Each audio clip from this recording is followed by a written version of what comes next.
আসসালামু আলাইকুম গাইস, আশা করি সকলে ভালো আছেন। দেখতে পাচ্ছেন ইটকলায় আসছি, দেখেন কি আগুন কি গরম। এই পরিশ্রমের কাজ করতেছে শ্রমিকেরা, দেখতে পাচ্ছেন আপনারা, দেখতে পাচ্ছেন কি পরিশ্রমের কাজ শ্রমিকেরা করতেছে। একজন সাদা হয়ে গেছে, দেখতে পাচ্ছেন গাইস।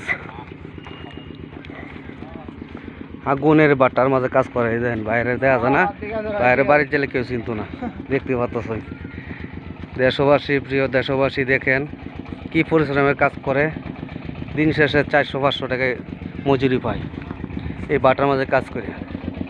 তার জন্য সকলের জন্য দোয়া করবেন দেশবাসী। আমরা ইটের বাটার এখানে আসছি ঘুরতে, দেখে কষ্ট লাগছে, লাগলে কিছু করার নাই। গরিব হয়ে দুনিয়াতে আসা হইলো, কাজ করে খাইতে হবে। এই যে ইটের বাটার দেখতে পাচ্ছেন, ইটের বাটা যেটা দেখতে পাচ্ছেন গাইস, আপনারা দেখেন এই যে ইটের বাটা, বিশাল ইটের বাটাটা দেখতে পাচ্ছেন গাইস।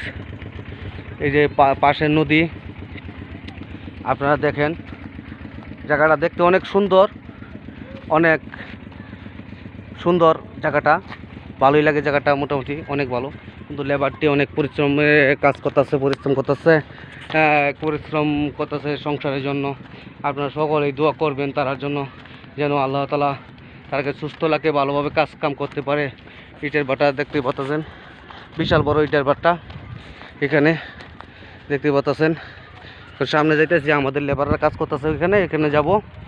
আপনারা দোয়া করবেন যেন আমরা আজকে এই নৌকার বালুটি শেষ করতে পারি। পাশে একটা মসজিদ। আসসালামু আলাইকুম ওয়া রাহমাতুল্লাহি ওয়া বারাকাতুহু। ভালো থাকেন, সুস্থ থাকেন, দোয়া করবেন, ভিডিওটা শেয়ার করবেন বেশি বেশি করে। আল্লাহ হাফেজ।